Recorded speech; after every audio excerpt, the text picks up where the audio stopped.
Bueno, buen día, ¿cómo les va? ¿Todo bien? Bueno, me alegro. Bueno, hoy tenemos la suerte de contar con Jorge en una de sus clases presenciales.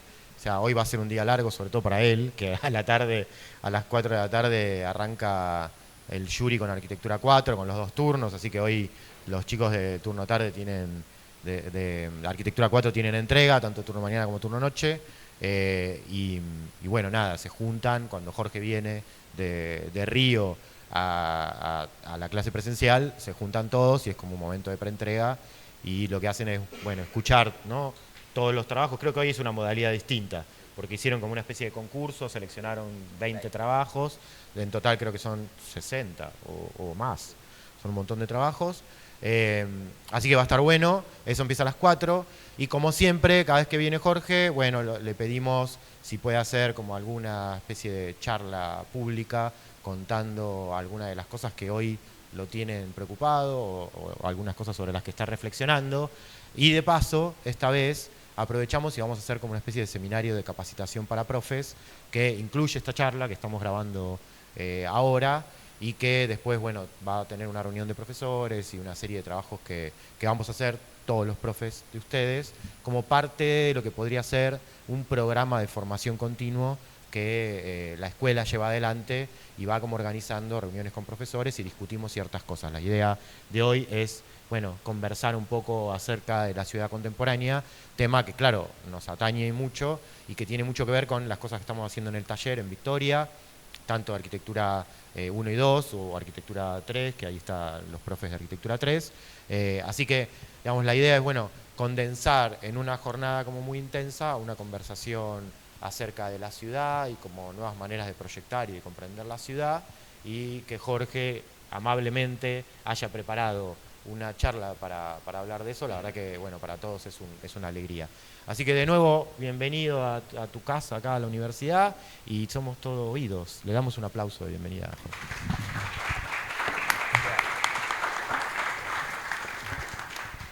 Bueno, un gusto estar aquí, como siempre.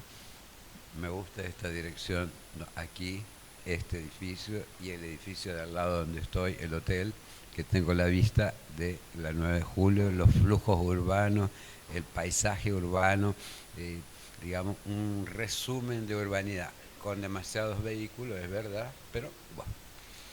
Eh, entonces, a pesar de los recursos tecnológicos que no nos van a acompañar mucho, vamos a tener que usar este puntero, un poquito precario y prehistórico, pero realmente hubo buena voluntad, pero no señala, se absorbe, no da para señalar las letras, que es lo que a mí me interesa, las palabras. Entonces voy a usar esto. Eh, bueno, cuando Alejandro presentó, dijo y el título dice eso, Nuevos paradigmas en la ciudad contemporánea, que yo coloqué el título que él me sugirió, pero la verdad que no es solo sobre la ciudad, sino la ciudad, la arquitectura, el paisaje y la sociedad contemporánea, ya que actuamos en el medio de una cosa mucho más amplia que lo físico solamente. O sea, lo físico, una de las dimensiones de la realidad, apenas. Eh, entonces, era aquí, ¿no? Y desde la otra vez yo ya comenté que para mí vamos caminando y vamos dibujando el camino. El camino no preexiste, el camino lo hacemos nosotros, cualquier camino. Camino en la vida, camino en la profesión, camino en la arquitectura, en el urbanismo, en el tratamiento del paisaje. Y a veces los caminos son bien complejos, no son rectilíneos, no es la ciudad de la cuadrícula española, por ejemplo. La ciudad derivada de lo portugués es sinuosa porque se adaptaba siempre a la topografía. No eran como los españoles que venían y le ponían la plantilla arriba del territorio y el trazado del cardo y el decumano y a partir de ahí venía la ciudad. No, los portugueses hacían de otra manera. Era más, digamos así, condescendientes con la geografía y topografía. solo con eso eran condescendientes, con el resto no. Entonces a veces los caminos son muy sinuosos, muy entrecruzados, las cosas no están claras, y la verdad nunca están claras las cosas, en ningún dominio, ni en el dominio del pensamiento, ni en el dominio de la práctica profesional, ni en nada.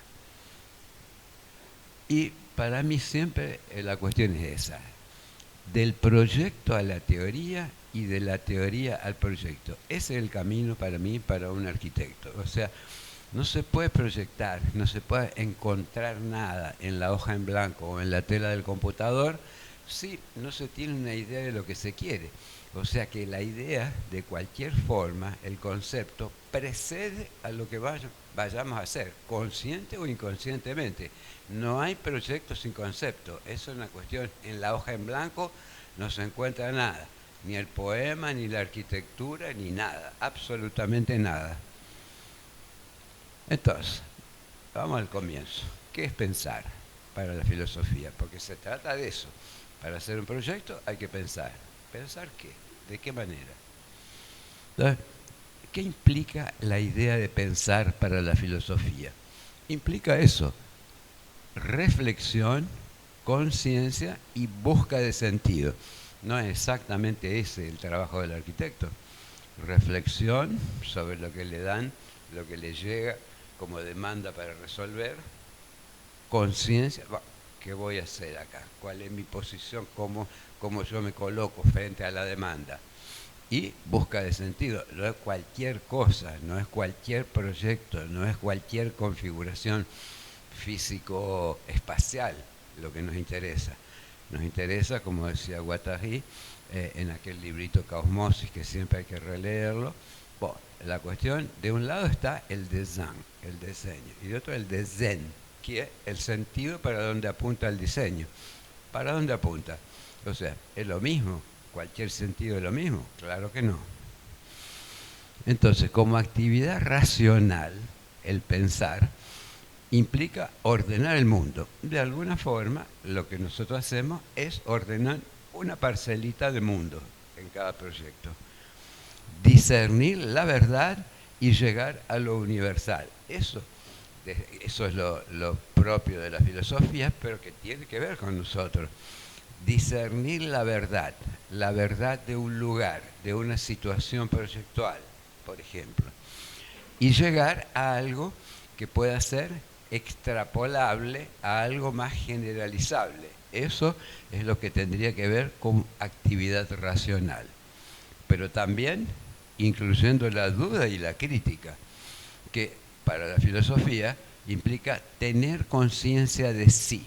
Esa cuestión es muy, muy densa y filosófica, pero a nosotros nos interesa retener solamente eso. Hay algo de la conciencia de sí que está interviniendo en cada proyecto. Implica un acto de autonomía que finalmente tiene que ver con eso, con osar saber. Y en definitiva, es esa la cuestión.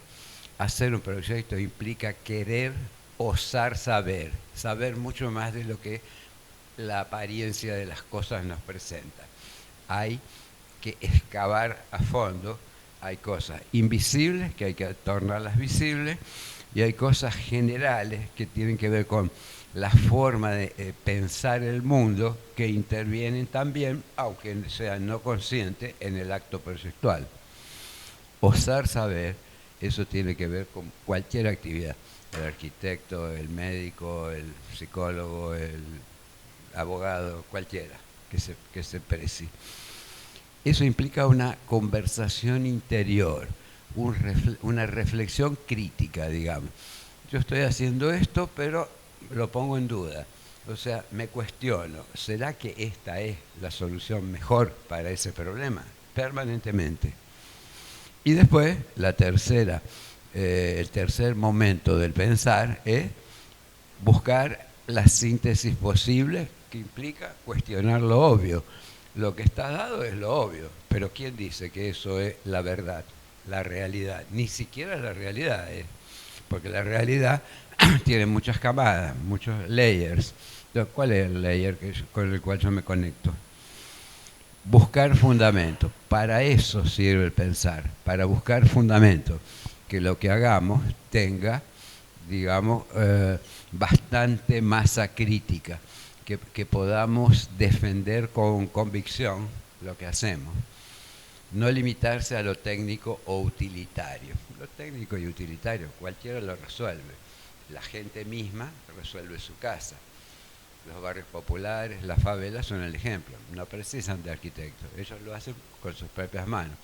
Lo que no pueden hacer es lo que implica la idea de urbanidad, de convivencia de las diferencias. Eso lo hacen de hecho, pero no pensado y proyectado. Entonces, nunca un arquitecto se puede limitar a lo técnico o a lo utilitario. Ese es el primer escalón, pero hay que subir toda la escalera después. Entonces, pensar es más que razonar. Es un acto de libertad, de crítica y de búsqueda de la verdad, por más desagradable que sea. Eso para la filosofía. Por eso es que precisamos de otros saberes para poder entrar en nuestro campo.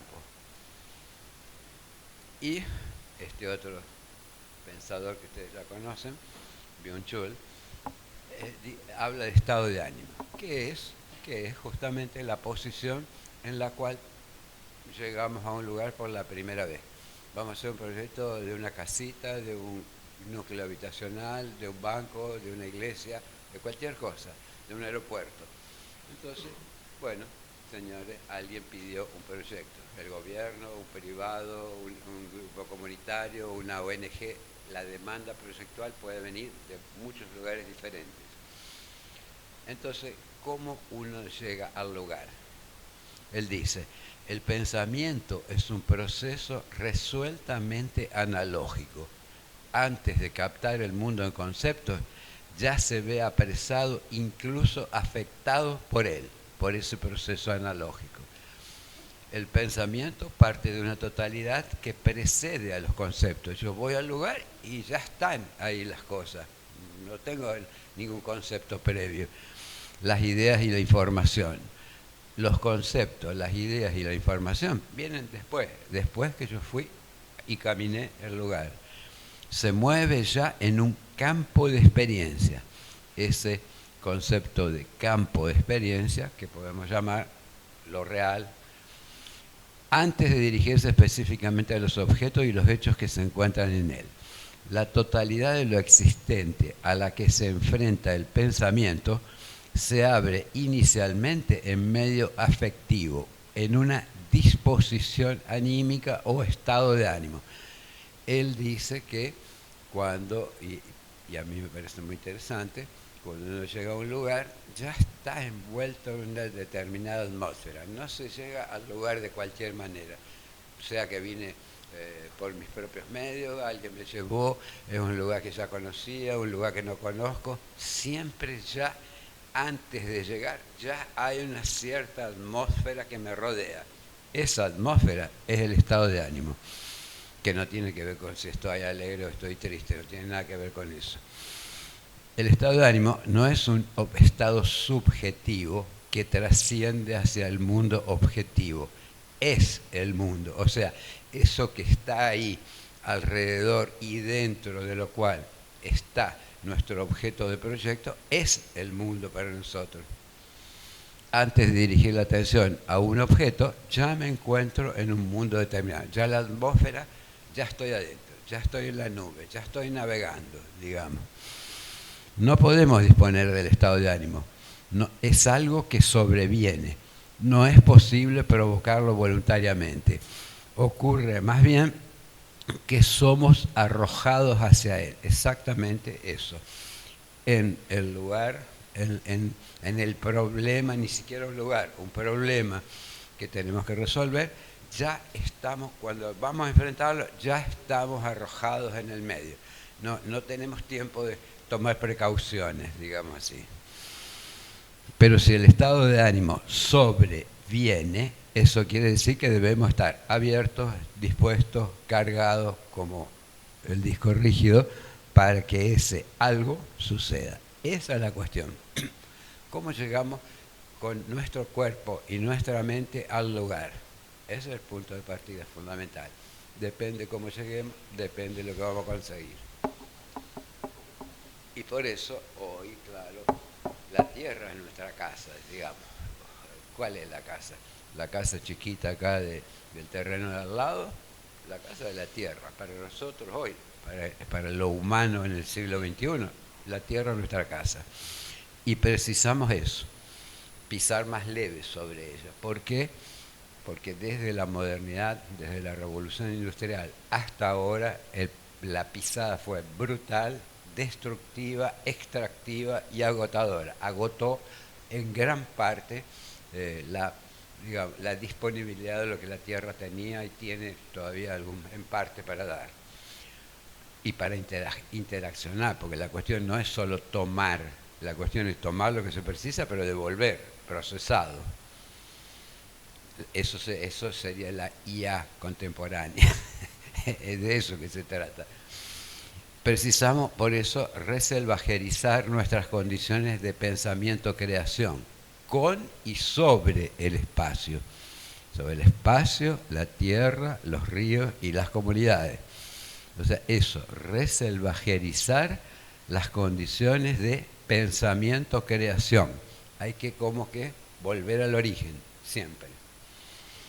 Cuidar del espacio, dar espacio para que otros sentidos, inclusive de espacio, de territorio y de comunidad, de global y de local, de relaciones y condiciones, puedan manar, surgir para nuestros proyectos e intervenciones, tanto cuanto la vida, sus creatividades y sus voracidades. La vida consume. Entonces, es de eso que se trata. Digamos, ese es nuestro contexto conceptual, contemporáneo. Y por eso, esta idea de Naturópolis, que es el libro ese que está aquí en Buenos Aires, y Floricidade.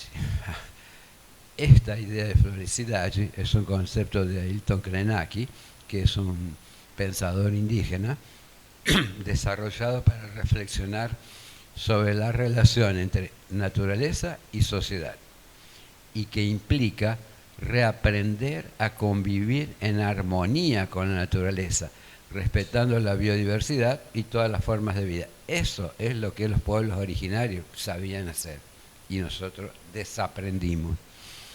Exige la deconstrucción del abismo cognitivo que separa el ser humano del entorno. Exactamente eso. Con la separación de las disciplinas, la racionalidad y todo lo que la modernidad trajo, se produjo este abismo cognitivo. Se sabe mucho de medicina, de un tópico especial, pero se sabe poco del sentido de las cosas. Ese es el problema. ¿Para qué se hace lo que se hace? Y por eso la vuelta a la atención a los pueblos ancestrales, que eran creadores, que pensaban más allá de la urgencia del día a día y que dejaban constancia de sus preocupaciones y deseos en las pinturas rupestres, en los objetos que fabricaban, que no eran solo utilitarios, y las pinturas no eran solo para hacer un dibujo bonito. La importancia de la ancestralidad es hacernos comprender que formamos parte de una larga historia, darnos cuenta de que el mundo es mucho más grande. O sea, cuando comenzamos a hacer un proyecto y a pensar, la cosa va se achicando tanto a lo micro de la circunstancia proyectual que nos es demandada, que uno pierde de vista que el mundo es mucho más grande. Y las cosmologías indígenas enseñan en sus cosmovivencias que hay múltiples naturalezas, no hay una naturaleza, multiplicidades de multiplicidades, delesianamente dicho. Bueno, una cosa evidente hoy en todo el mundo, en todo el planeta, es esta cuestión de que la relación masa verde-masa construida es desfavorable a lo verde, está clarísimo. Las ciudades cada vez son más esto y menos esto. Y esto, Nueva Delhi, es interesante porque muestra bien claro la sociedad y la ciudad dividida. Yo miro eso y veo la gente que puede disfrutar de una relación con lo verde relativamente equilibrada, o sea, lo construido y lo verde aquí más o menos tienden a un cierto equilibrio, y acá nada. Acá todo el verde fue eliminado. La favela, por ejemplo. Y esto es una favela en Nueva Delhi.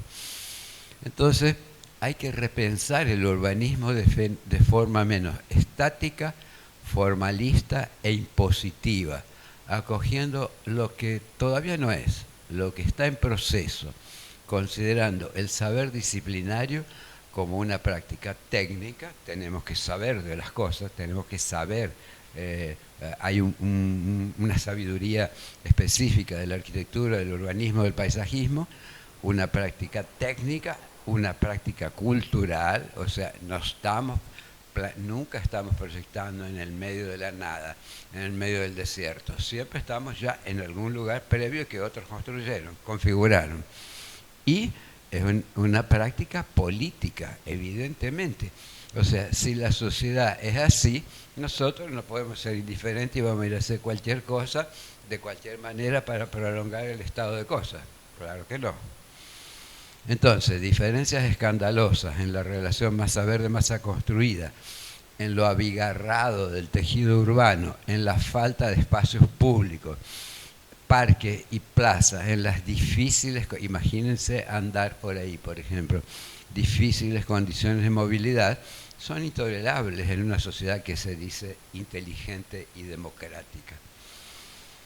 Hoy tenemos que componer ciudad con lo que ya está ahí, lo que emerge espontáneamente, articulándolo con lo pensado desde nuestras disciplinas para disminuir las enormes desigualdades espaciales, ofreciendo condiciones de urbanidad para todos y no solo para una parte de la ciudad.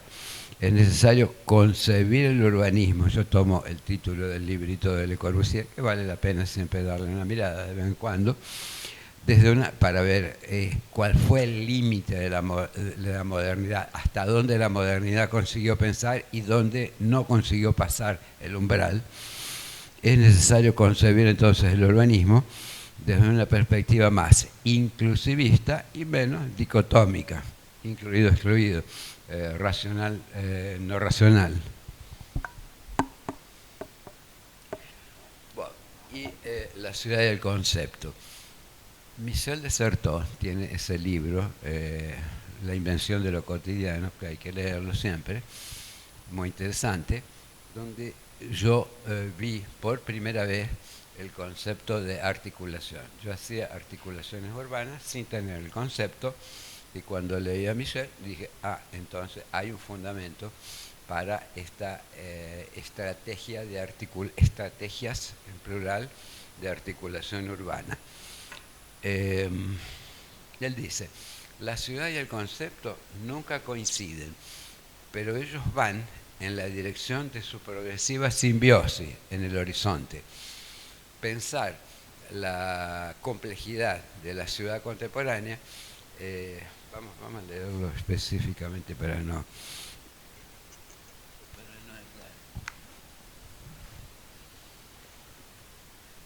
que está en el primer libro que yo publiqué acá. Yo lo puse a la frase entera. Dice así: la alianza de la ciudad y del concepto jamás se identifican, pero ella va en el camino de su progresiva simbiosis. Planificar, planear la ciudad es a la vez pensar, implica simultáneamente pensar la pluralidad misma de lo real y darle efectividad a ese pensamiento de lo plural. Es saber y poder articular. Exactamente eso. Saber y poder articular. Entonces, para hacer articulaciones en el medio de la ciudad y de la sociedad dividida en la cual nosotros estamos insertos, precisamos de los conceptos. Y después, sí, son útiles las estrategias. ¿De qué manera vamos a articular? ¿Cómo se conecta? ¿Cómo hacemos el trabajo del médico y de la enfermera de digamos, suturar tejidos, tejidos divididos como los que veíamos antes. Bueno, hay estrategias para eso. ¿Y en cuál horizonte trabajamos, pensamos, interactuamos? Hoy está claro que precisamos un nuevo horizonte utópico, una nueva pulsión utópica cosmopolita, un mundo donde quepan muchos mundos, una casa común, un destino común, nuevos modos de agregar. Estos payasos presidentes que andan por ahí en el mundo actual, desde el norte acá al sur, no tienen idea de lo que horizonte utópico. La utopía de estos señores es así, de este tamaño. O sea, la utopía se guarda en el bolsillo. O sea, ni tienen idea de lo que sea pensar, por ejemplo. Entonces, no se puede confiar si uno no es capaz de elaborar un nuevo horizonte utópico. Bueno, está el librito de Thomas More, Utopía, aquel del siglo XVII, XVIII, que también vale la pena dar una mirada. ¿Qué utopía para él? ¿Cuál era la utopía que se podía concebir en aquella época? ¿Y cuál es la utopía que nosotros tenemos derecho a pensar hoy, en 2025? Bueno, ¿qué mundo queremos? ¿Cuál es el mundo que queremos? O sea, cualquier mundo, el mundo que resulte de la técnica, de la economía, de cualquier otra disciplina por ahí. No, claro que no. Ese mundo no interesa. Interesa un mundo donde donde quepan muchos mundos, no un mundo dominante y otros sometidos. Queremos mundos que convivan, visiones de mundo conviviendo, juntas, en armonía, con contradicciones, claro. Precisamos relativizar la tradición moderna, liberando en ella pistas para el presente, edificaciones que hagan ciudad, por ejemplo.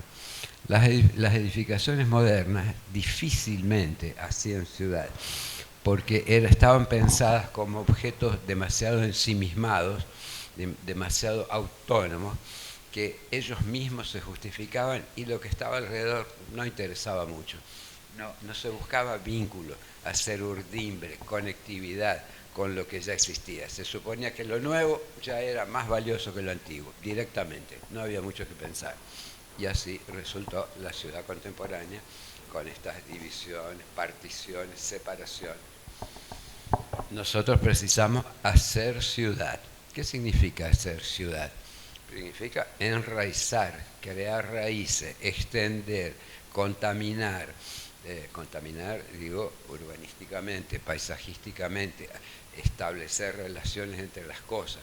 Hoy las cosas están muy separadas. Esto aquí circulo, aquí trabajo, aquí habito. No. La cosa, para que tenga un sentido utópico positivo, tiene que ser entremezclar todo. O sea, queremos lugares muy ricos donde yo pueda moverme, trabajar, tener experiencias sensoriales en un lugar con un orden pensado, relativo, un orden complejo. Hoy en las megaciudades solo podemos pensar en órdenes complejos, no hay forma de pensar orden simple. Y la utopía es un concepto que describe una sociedad ideal, perfecta y armoniosa, sin conflicto. Eso es lo que pensaba Thomas More. Pero que en 1500, yo dije 18, no, en el siglo XVI, en el libro que combina las palabras griegas o, no y topos, lugar, significando lugar que no existe. La utopía era un lugar que no existe, o sea, nosotros teníamos que crearlo. Y hoy vivimos más que en la utopía, en la distopía, que es la realidad imaginaria donde todo está organizado de forma opresiva, asustadora o totalitaria.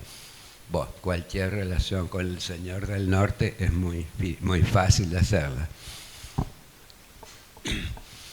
Las actividades humanas de los últimos 80 años no solo provocaron cambios en la biosfera, sino que se convirtieron en una fuerza geológica de la naturaleza en ella misma.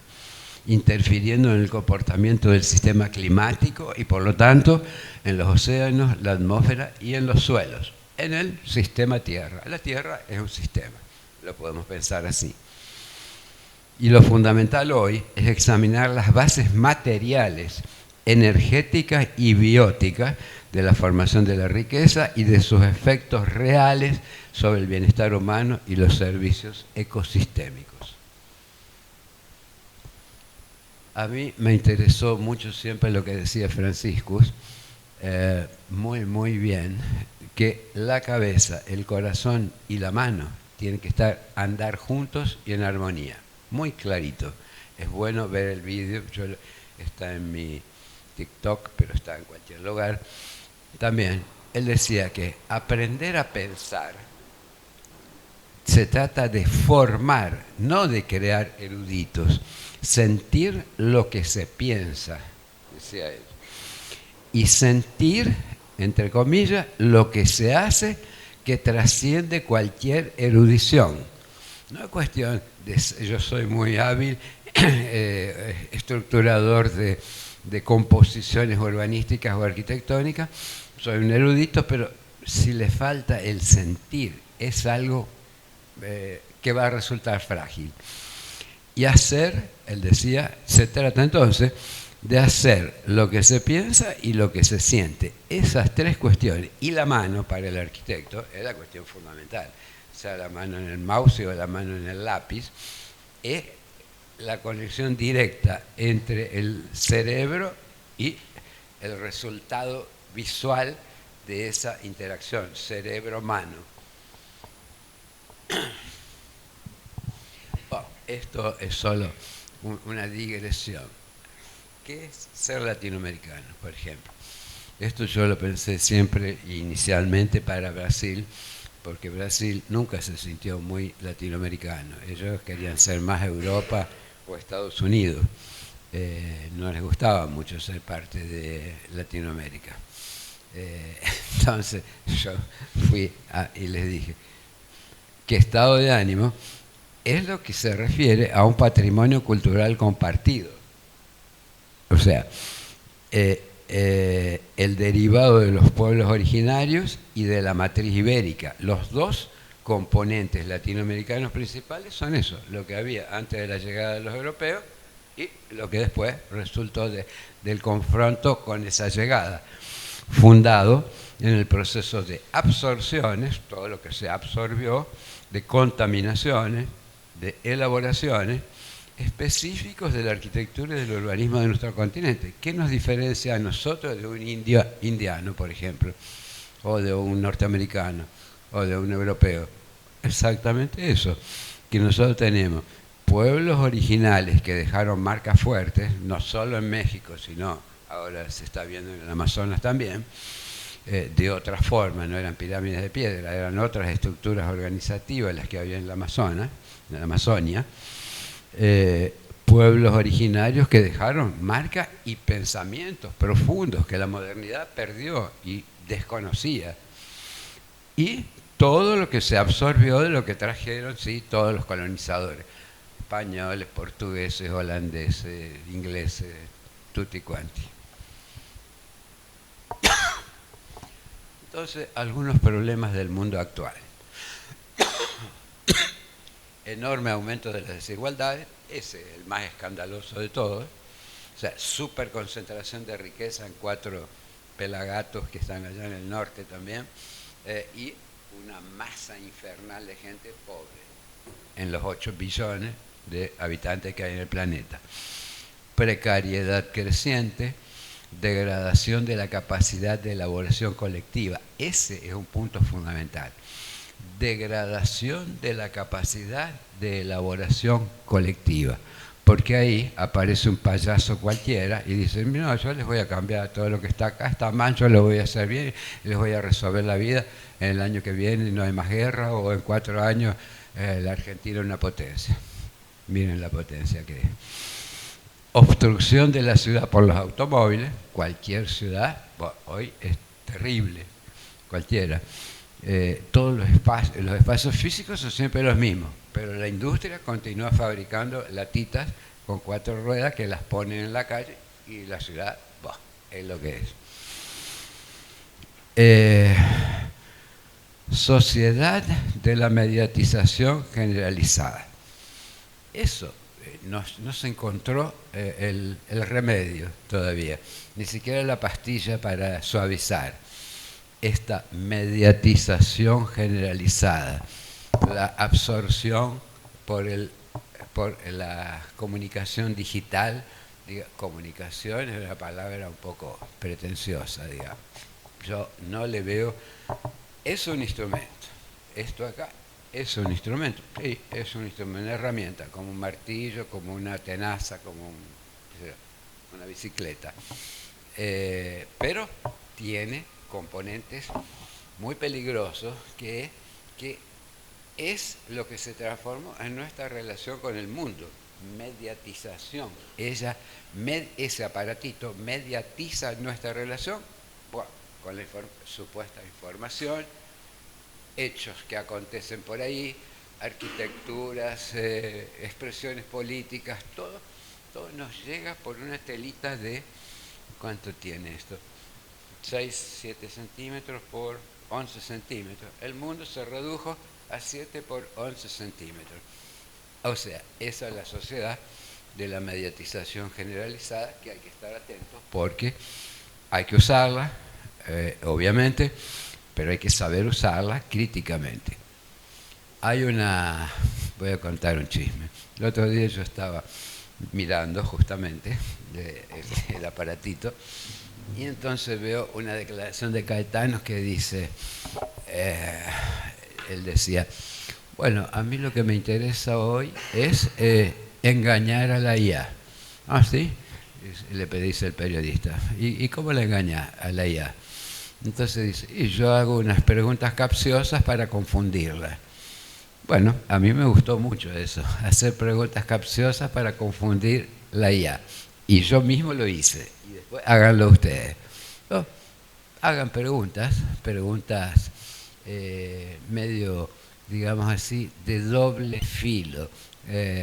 Preguntas que pueden tener respuestas no, sí o no, sino un tal vez. Entonces yo le pregunté, no me acuerdo cuál era exactamente la pregunta, pero implicaba, pero entonces, si la respuesta tal, si vos respondes que sí, implica que vos misma podés desaparecer.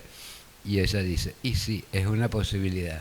Entonces, en el sentido de que no es que la programación de la IA esté equivocada, no hay equivocado o no equivocado, es que cuáles son los potenciales que están contenidos de autocrítica dentro mismo de esa, así, porque lo que Caetano decía, no, lo que yo quiero es engañar el algoritmo, o sea, su objetivo hoy era engañar el algoritmo. Y eso a mí me parece muy interesante.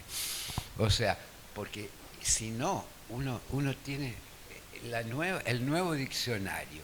Entonces, hoy ya no hay más diccionario en ningún lado. Entonces, vos tenés una duda, y te responde.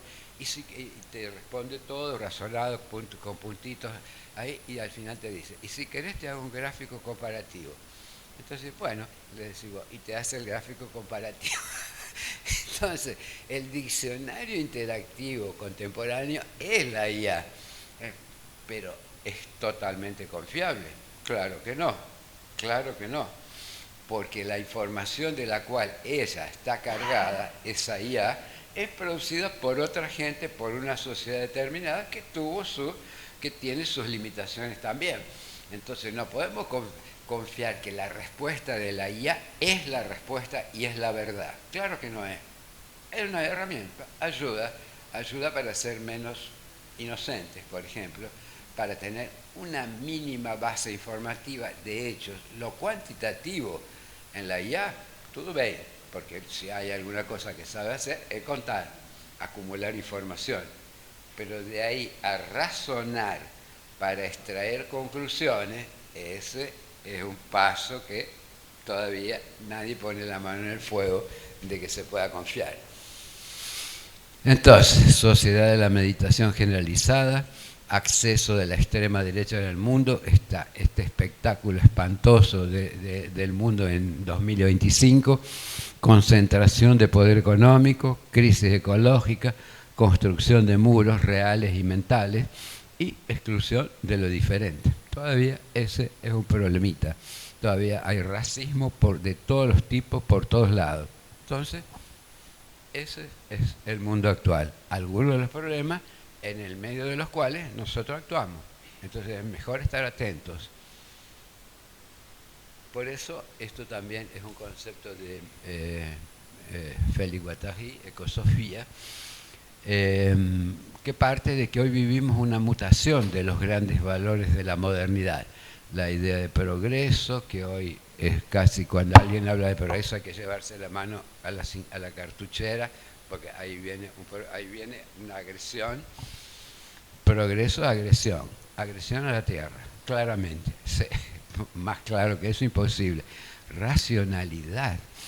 En nombre de la racionalidad se hizo la bomba atómica que se lanzó sobre ciudades, por ejemplo, y están masacrando y destruyendo Gaza, por ejemplo. Entonces, es esa racionalidad. Con esa no queremos tener nada que ver. Trabajo, bueno, el trabajo se diluyó tanto. ¿A qué se llama trabajo? Al pibe que pasa entregando pizza allá en la bicicleta o en la moto. ¿Qué es el trabajo hoy? ¿Cuál es la categoría de trabajo? Y entonces, todo eso y muchos otros, están saturados, están, digamos así, contaminados de suciedad ideológica que hay que limpiar, hay que retirar. Todas las adherencias adiposas ideológicas que todas esas palabras cargan, para que tal vez puedan volver a decir alguna cosa. Ese trabajo lo hizo Derrida, ese trabajo de deconstrucción de las categorías ideológicas adheridas a los conceptos. Si todos ustedes se acuerdan, si leyeron y estudiaron, Louis Kahn tenía al lado de su sala, cuando estaba trabajando, una puertita y una otra salita donde había un filósofo. Entonces, por ejemplo, le llegaba un proyecto. Quiero que me hagas una iglesia, quiero que me hagas un laboratorio, quiero que me hagas una casa. Llegaba un cliente. Entonces le abría la puertita y le decía, fulano, vení para acá. Vamos a discutir, ¿qué es iglesia? ¿Cuándo se origina el concepto de iglesia? ¿Qué significa iglesia, espacio religioso, etcétera? Y entonces, primero él deconstruía todo el significado adherido a la idea de iglesia para después quedar libre, limpio, un concepto de iglesia que él podía reinterpretar de nuevo, no usando lo que ya había sido acumulado históricamente. Eso servía solo como punto de partida, pero no para interpretar hoy. Y esa ecosofía implica relaciones de reversibilidad hoy con la naturaleza. No queremos más solo extraer. Digamos, si precisamos extraer, tenemos que devolver, restaurar, recomponer lo que se retira. Y recomponer los elementos, las relaciones. Por ejemplo, cuando se interviene en un espacio ecológico que todavía algunos restan, bueno, hay que tener mucho cuidado. O sea, no es cuestión de salir interviniendo, salir haciendo cosas de cualquier manera. Los equilibrios que hay que restaurar, la recomposición de elementos significa restaurar equilibrio o repensar equilibrios que están operando ahí y que van a ser afectados por nuestra intervención. Y eso envuelve una razón sensible, no solo una razón cuantitativa, racionalista, sino sensible. Hoy lo sensible nos interesa mucho, orientando nuestra conducta en relación con el medio ambiente, yendo más allá del racionalismo cartesiano. Esto es así, hago el trazado, el cardo y el decumano y está resuelto el problema de esta ciudad. Hoy no pensamos eso. Significa que el bienestar de la vida humana, ecosofía, significa que el bienestar de la vida humana y no humana en el planeta tiene valor en sí mismo. lo que implica restablecer de otra manera lazos entre los humanos, la naturaleza y una diversidad de formas de vida que están ahí y que son afectadas cuando intervenimos. Y más específicamente, lo que precisamos a partir de este momento es hacer la fusión del rojo, justicia social, con el verde, recuperación del medio ambiente, mediante el impulso de políticas públicas responsables y la movilización del ciudadano. Sin política pública responsable no vamos a ningún lugar, y sin la movilización del ciudadano tampoco. Uniendo la agenda de la justicia espacial con la agenda económica y ambiental. Eso es hoy la tarea principal a la cual podemos contribuir. Este fue un artículo de un mes atrás acá de Tiempo Argentino, el diario, que me preguntó si podía tener algún interés, un atlas sobre el acceso a los espacios verdes que ellos hicieron. Ese atlas apunta que 1 de cada 4 personas de menores ingresos no cuenta con un espacio verde cerca. El ratio, o sea, la relación masa verde, masa construida, tiene que ser modificada a favor de la disponibilidad de más pulmones y más espacios públicos de calidad para el ciudadano. Eso es obvio, pero no tan obvio políticamente, porque se continúa priorizando los emprendimientos privados, digamos, que piensan de los límites de la propiedad para adentro, o sea, piensan con el ombligo, pero no piensan para afuera, como responsabilidad social. Por eso precisamos otras maneras de construir ciudades. Lo que se hace hoy mayoritariamente tiene poca complejidad. Es pobre como lugares para generar urbanidad. Exactamente, todos esos condominios, cosas, esas cosas espantosas, no tienen ninguna complejidad, son reductores. Digamos, es de una pobreza urbana absoluta, por más que estén escondidos ahí los ricos. Es necesario reconstruir los espacios donde se vive y no solo en las áreas informales, también en la ciudad formal, inclusive histórica. Este es un proyecto de Santo Domingo. Se precisa de espacios que conversen con la ciudad. Los espacios tienen que conversar, tienen que establecer diálogos, despertando lugares adormecidos. Es una palabra portuguesa, pero es bonita, es la princesa adormecida. La princesa está adormecida, entonces viene el príncipe y la despierta.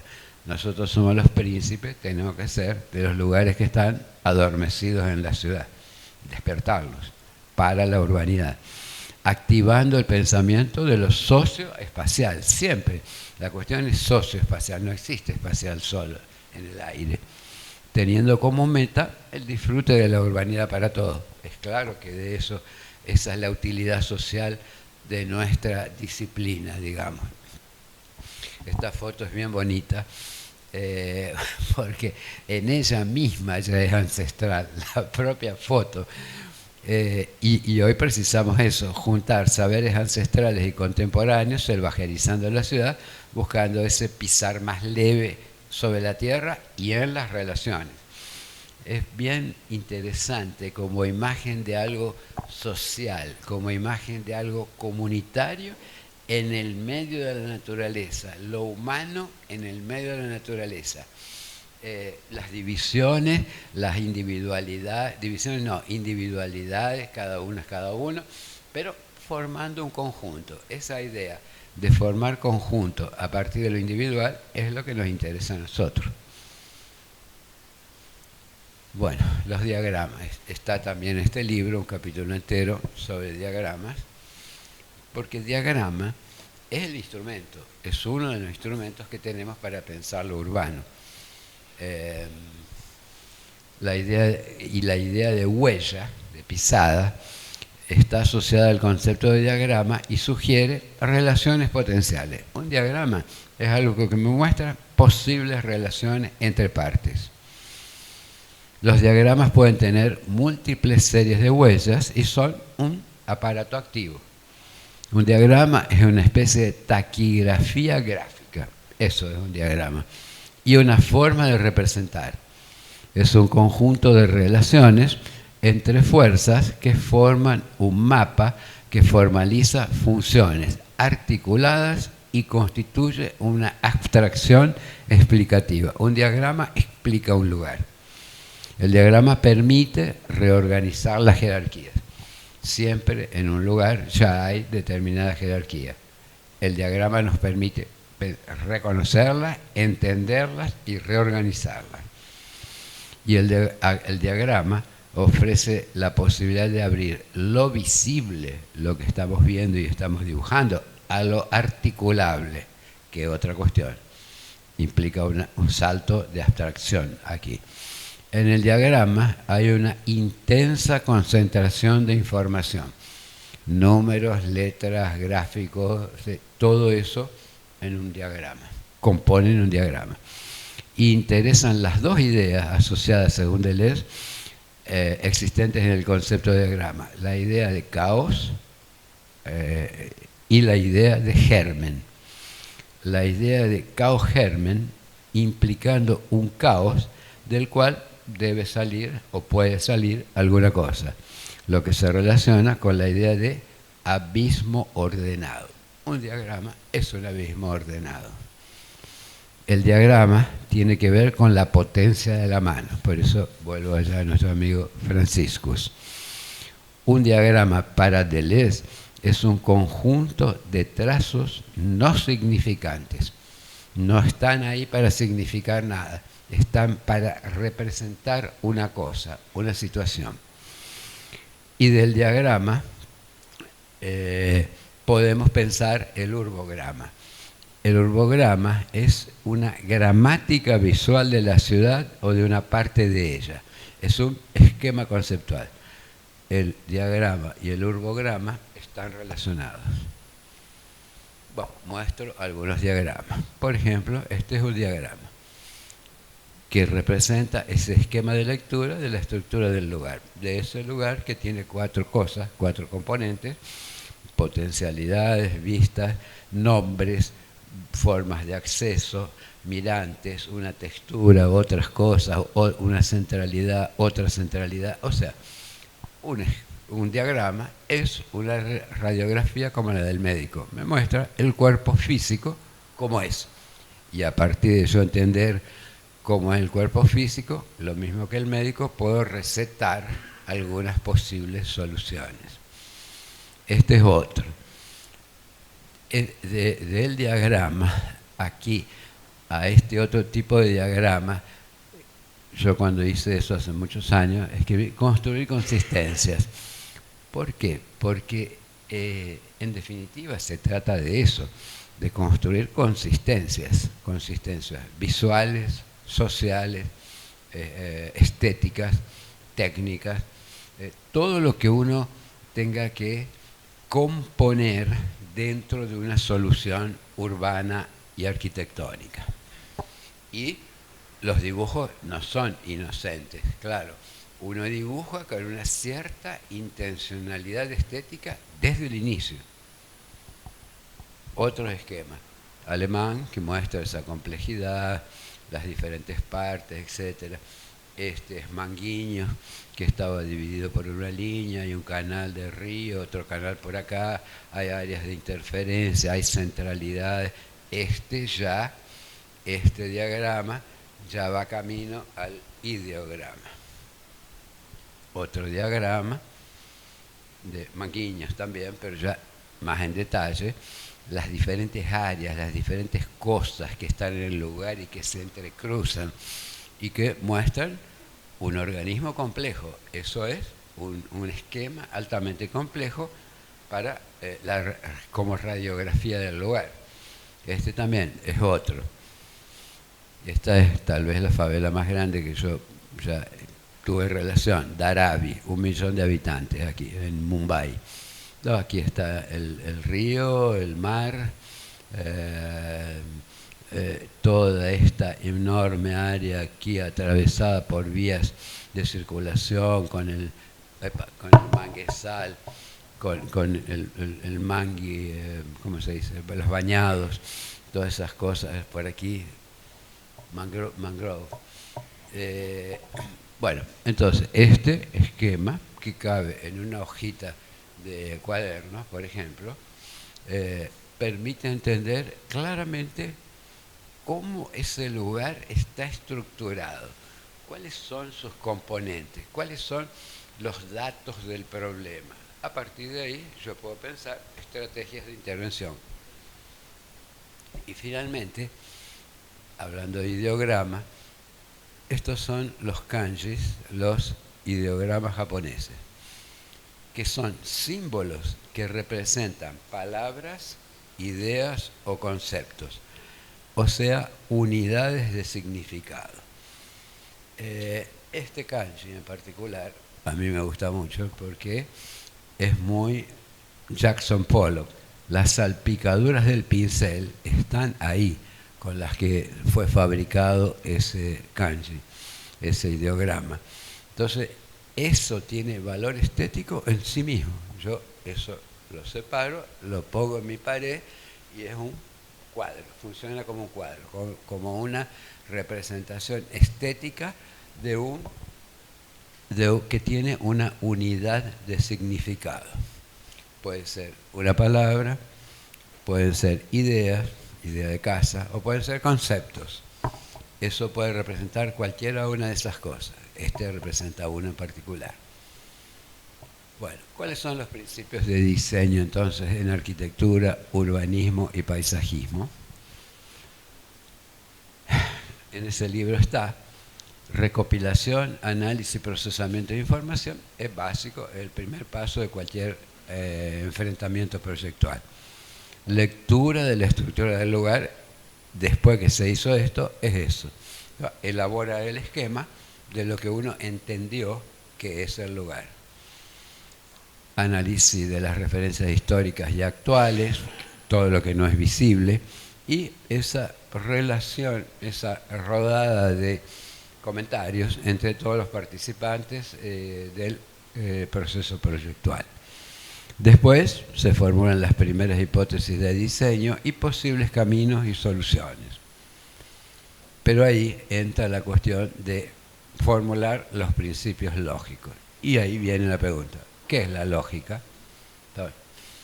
Este librito, Introducción a la Lógica, de Irving Copy, es un poco desanimador porque debe tener como 500 páginas, pero no es necesario leer las 500, se puede leer los puntos que interesan más.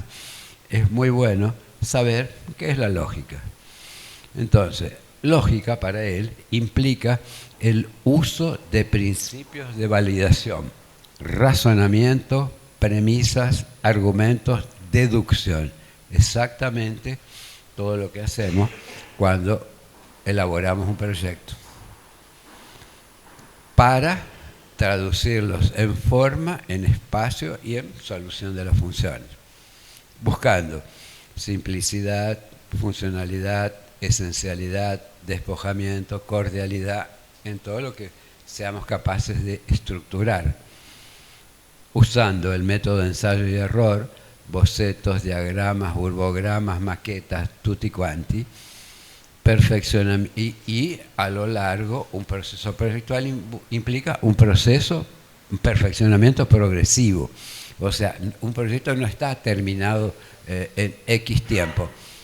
Si en la facultad tenemos que presentar, o a un cliente privado tenemos que presentarle el proyecto en X tiempo, porque nos contrató para eso, la idea proyectual no se genera en X tiempo, se genera en algo que se llama tiempo lógico, que es el tiempo del inconsciente, el tiempo que nos comanda y al cual no tenemos acceso, por eso precisamos el psicoanalista.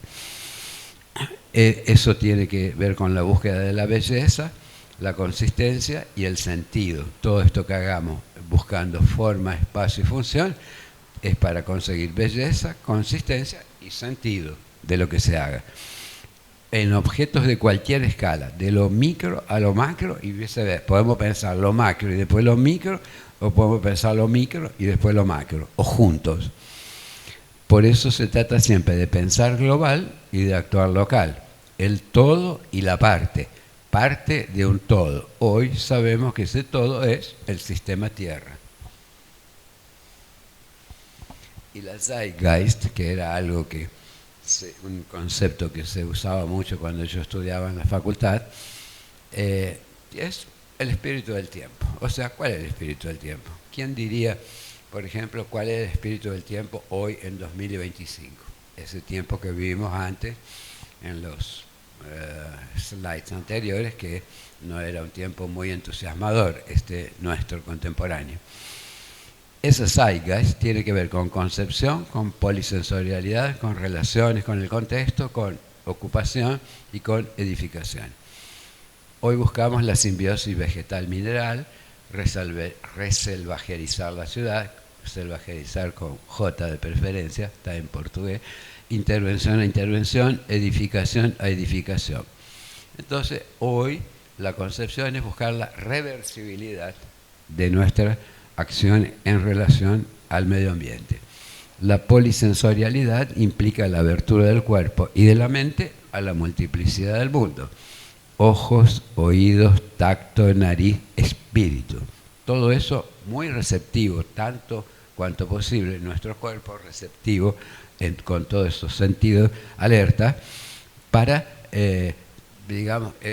hacer con que ese estado de ánimo que nos envuelve antes de comenzar un proyecto, cuando llegamos al lugar, sea lo más interactivo posible, no provocativo. Y la relación con el contexto siempre fue y continúa siendo. Puede ser por asimilación, por integración o por contraposición, por armonía o por ruptura. Los dos caminos son válidos, cada uno elige el suyo. Desparramo. Ese desparramo hoy implica que queremos enraizar las cosas en el lugar, crear raíces, extenderse, conectarse, derramarse, urdimbrizar, hacer urdimbre como la tejedora, produciendo articulaciones urbanas. Las diferencias no se integran, se articulan, y lo que nosotros hacemos es articular diferencias, exactamente eso. Y las edificaciones de cualquier tamaño y función, en altura o no, implican hoy, con los instrumentos que tenemos de la tecnología, esa posibilidad de una masificación libre, de modelar la forma de forma mucho más consciente y con mucho más recursos que lo que tenía Mies o Le Corbusier o Niemeyer cuando trabajaban. Eso, aunque ya lo vimos la vez pasada, solo voy a sintetizar. Hay una diferencia entre dibujo, diseño, design y designio. Dibujo es configuración, lenguaje expresivo y función. Yo puedo dibujar o el paisaje, por ejemplo, cualquier paisaje. El diseño implica una concepción visual o un pensamiento esbozado, ya tiene una intencionalidad. Es una forma de organizar ideas. Design, en inglés, implica diseñar, definir y desarrollar un lenguaje propio y refinarlo. Eso es el design, de una Ferrari, de un edificio, de un reloj, de cualquier cosa. Y el designio, que es lo que diferencia Guattari, desén, propósito, voluntad de, las intenciones a las que apunta el dibujo, el diseño o proyecto. Ese designio que está designando este proyecto es la cuestión central. Bueno, ya sabemos. Propongo hacer un intervalo para un cafecillo y seguimos. ¿Cuál es la idea? Solo Dios sabe. No, falta poquitas cosas. Eso lo podemos saltear. Bueno, entonces vamos a terminar. Entonces terminamos acá. Bueno, después de todo lo que dije, podemos hablar de 4 tiempos diferenciados en la concepción de un proyecto. Primero, el ver. Ver es un acto, es lo del fotógrafo. Hizo la foto, yo vi allá en la calle, pasé en la bicicleta, pasé caminando, pasé en un auto, pasé en el avión, pasé en cualquier cosa y vi. Ese ver es instantáneo. La mente capta y lo guarda, está acumulado como un registro.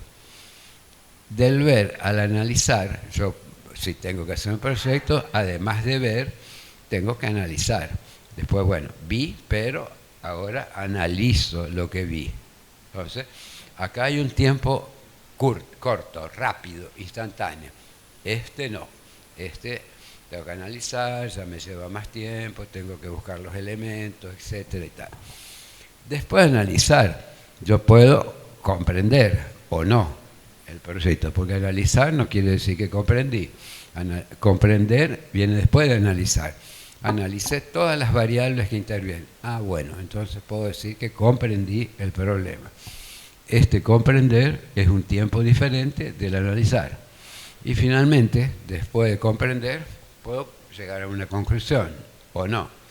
Pero en teoría sí. Y entonces, después de comprender, puedo concluir. Cuando hice todo este camino, ver, analizar, comprender, concluir, puedo llegar y proponer con una seguridad mayor que si no lo hubiera hecho. Y cada uno de estos no solo tiene una relación cronológica, sino que hay retroacciones también. La conclusión puede modificar lo que vi al inicio y el comprender puede modificar mi análisis. Y esto interactúa el tiempo todo. Entonces es un proceso en parte lineal y en parte no lineal. Por eso es que es interesante diferenciar lo que está en juego cuando vemos, analizamos, comprendemos y concluimos un trabajo de aproximación proyectual. Pues vamos a terminar con esto. Entonces, por ejemplo, este es un proyecto que hice hace 2 meses atrás.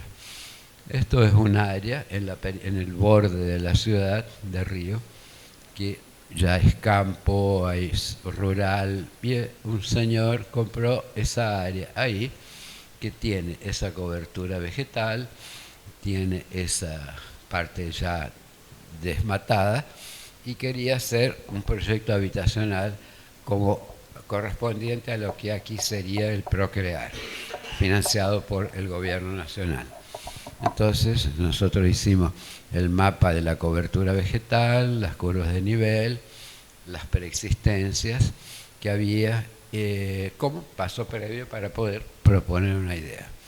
Entonces, después de haber hecho los 4 pasos que mencioné, aquí hay una, acá no está dibujada, pero hay una calle proyectada, aprobada en la municipalidad para ser implantada, que es esta. Entonces, mi idea fue seguir las curvas del nivel con la localización de habitaciones de planta baja más 2 y 3 pisos altos sin ascensor, buscando componer un centro cívico, lugares de estacionamiento verde para los autos, áreas de convivencia, por aquí, por aquí, por aquí, todo esto acá, un centro comunitario, un campo de fútbol arriba de ese morro ahí, con una volumetría que daría, digamos, una configuración de ese tipo. Esta es, muy esquemático, claro, la plaza central, con edificios en pilotí para que abajo sean comercio y servicios, en estos bloques nada más, en todos los otros son todo habitacional. Esta es una guardería. Pero estos de la plaza son uso mixto. Sería eso, o sea, pilotí, pasaje de lo comunitario a lo individual de cada bloque, con unidades que tienen que tener hasta 42 metros cuadrados, sala de 2 cuartos, porque es lo que aprueba el gobierno. Más que eso no puede, pero se pueden hacer en los 42 metros. Este es un sistema prefabricado, digamos, de ladrillo portante, que tiene inclusive una pequeña baranda, la sala, el jantar, la cocina, el lavadero, el baño para los 2 cuartos. Entonces se puede hacer con eso, y con las escaleras yo adapto eso que es prefabricado, esos bloques, prefabricado no, modulado, lo adapto a la topografía, lo curvo para acá o lo curvo para allá según la necesidad. El edificio es eso, ladrillo de 20 centímetros, autoportante y losas apoyadas en él. La planta baja entonces, multifuncional, y para mí la favela tiene que aspirar a esto. Esto es una ciudad italiana, medieval, donde está construida evidentemente siguiendo las curvas de nivel, tiene en su coronamiento lo que era la fuerza poderosa del momento, la iglesia, los dueños, digamos, de todo, del lugar, de la tierra y demás, y de las almas también. Entonces, pero acá estoy con otra apropiación. No, hoy, claro que no sería la iglesia, sino el Centro de Generación de Trabajo y Renta, el centro comunitario, un centro cultural, porque esto está la ciudad está compuesta con las dos fuerzas que hacen ciudad a lo largo de la historia: la horizontal, siempre, y la vertical. Horizontal y vertical, desde Roma hasta ahora, construyen la ciudad. Y esta, que es medieval, está construida de la misma forma. Para mí, la aspiración de la favela debería ser conseguir generar un tejido legible que tenga coherencia y que tenga, digamos, nunca vamos a poder tener los mismos materiales ni los mismos techos en la favela porque ya no hay más esa unidad de base de materiales, de tecnología, cada cosa es una cosa, entonces es una diversidad total.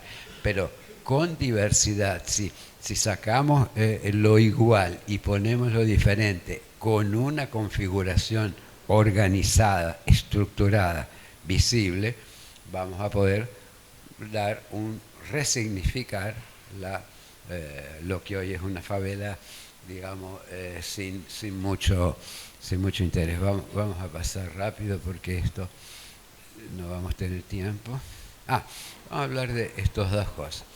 Los espacios de proximidad que estaban en el letrero, en el título, pueden ser estos entre edificios prefabricados de hormigón, duros. La tecnología del prefabricado es muy dura, pero puede ser ablandada o bien tratada, generando espacios amistosos. Acá uno ve claramente que puede circular, reunirse, sentarse con sus amigos, jugar, inclusive, porque la escala de proximidad de lo construido es lo que hace ese petit collectif. Y el otro petit collectif es este aquí, que ya lo vimos otras veces. Y caramba, faltaba mucho. Es que yo lo había pensado con intervalo, bueno, no está. La placita que ya la mostré varias veces de Rosiña, para mí continúa siendo un ejemplo de petit collectif de escala dominable. Planta baja más 3, con la circulación perimetral, la gente desde arriba, padre o madre, puede mirar y hablar con los hijos, con los amigos que están abajo haciendo cumpleaños, aniversario, casamiento, un montón de actividades se hacen en un espacio que, vamos, de esta pared hasta aquella, sí, como esto, este tamaño. En ese tamaño puede ser absolutamente multifuncional, millones de actividades, juego, convivencia, reunión, mitin político, cualquier cosa se puede hacer en un espacio de este tamaño, con planta baja conectiva, multifuncional, o sea, no solo habitacional, con algún comercio, algún servicio en la planta baja y arriba los 3 pisos habitacionales. Entonces, esa escala de esta distancia a 3 pisos de altura es muy amistosa. La puedo medir con mi cuerpo, o sea, yo me mido con ese espacio. No es el espacio terrible de Fuerte Apache, digamos, o de otras configuraciones urbanísticas aquí en la ciudad que cuando se mide con eso es una hormiga, digamos. El bicho es tan grande lo construido que lo humano no cuenta, es un granito de arena. Eso de pensar lo micro y lo macro, los espacios de convivencia. ¿Cómo pensamos? La ciudad en su lógica funcional y los espacios de convivencia que estén incluidos dentro de esa lógica del espacio funcional. Bueno, no, en este no va a haber. Entonces, quería con esta charla llamar la atención sobre la función del pensar. El pensar previo al actuar es muy importante y por eso cualquier estudiante, arquitecto, profesional de cualquier edad tiene que estar todo el tiempo leyendo. Como decía Sócrates, solo sé que no sé nada. Esa es la cuestión nuestra. Siempre sabemos poquito. Tenemos que hacer retroceder siempre nuestra ignorancia, poder saber un poquito más a cada momento. Nada más que eso.